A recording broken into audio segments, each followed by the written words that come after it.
Excited to talk to now the Volunteer Fire Chief of the Year, Fire Chief Herb Leusch, and he comes to us from Glen Echo Fire Department in Bethesda, Maryland. Congratulations on this huge honor today. Thank you very much. We have the award here, which you get to take back with you. Yeah, very honored to get this award. I mean, it's an amazing experience being part of a small community of fire chiefs who have gotten the award. So it makes it very special. Yeah. And, I'm almost incredulous of the honors. So were you surprised when you learned that this was coming to you? You were going to be the next recipient? Oh yes, I was. I got a call from Chief Jenkins, and I didn't know what to expect. He actually left a voicemail. I called back, got his voicemail. He called me back again. Little phone tag. We played a little phone tag, and eventually we connected. And he goes, "I have some great news," and I didn't know what to expect, and it turned out it's kind of the typical denial, in the phases of acceptance before I actually realized what was happening. That it's real. It is real, and it's now it's tangible. Amazing. It is. Well, I want to take a look back over your great career and ask you some questions. What do you think, as far as accomplishments, what would you say you're most proud of in your career?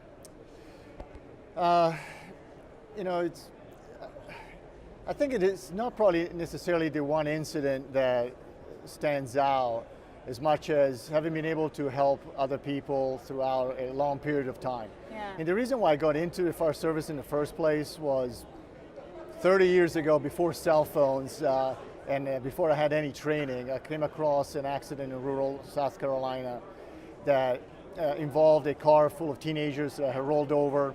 Wow. Nowadays, we would have names for it, and it's the MCI with Priority 1, Category A traumas, and all this kind of nomenclature. At the time, I had no idea. It was I hurt people, I had no cell phone, so I had to flag down a car to send to the closest town to get help. Mm-hmm. And I was left there without any training and helpless. You had to fend for yourself. Pretty much, and I felt bad for all these victims that were in pretty bad shape, and I couldn't really do anything for them. So in looking for training, I never realizing until that point that the fire department trained you for free in exchange for volunteering. I thought, what a great deal.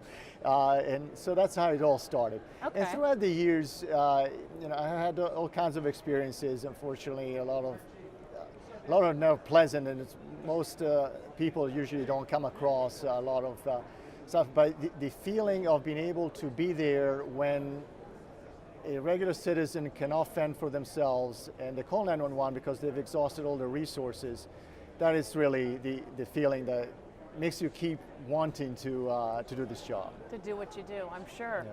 Very rewarding at the same time. Who do you think are some of your most people in your life that have influenced you, maybe inside the fire service or outside in your personal life? So unlike a lot of people who are in the fire service who have a long lineage of firefighters in their family, I've none. I'm the first one in my family to ever become a firefighter. So I really don't have any role models there. Right. But the one person who really stands out is the chief who I served under when I first started, Chief Hind, the Rockville Volunteer Fire Department. And he kind of took me in and taught me everything there was to know about the fire service, and not just the technical aspect of it, although he did train me on all kinds of things, including driving, but also on the human aspect of it, which in the end is critical, because in fire service it's not just about the technical firefighting, mm-hmm. as much as also dealing with the personnel, dealing with the victims and the patients and everything that goes around that has a human element, mm-hmm. which is, as we know in a lot of other things, it's usually the hardest part. And which is, bottom line, why you're doing this great job. Correct. Yes. In your experience, I wanted to end on this. What does it take, to your colleagues that will be listening to this, what does it take to really be effective in your job as a leader?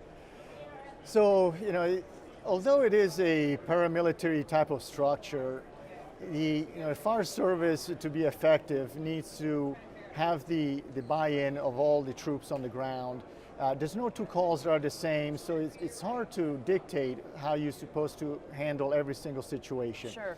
What you need to do is give people the tools that they can then apply to whatever the situation might be, so they have the flexibility, they feel empowered to be able to apply within the framework of the policies and the procedures, but still have the flexibility to apply what they've learned to the specific situation so that the outcome is going to be most positive that you can expect.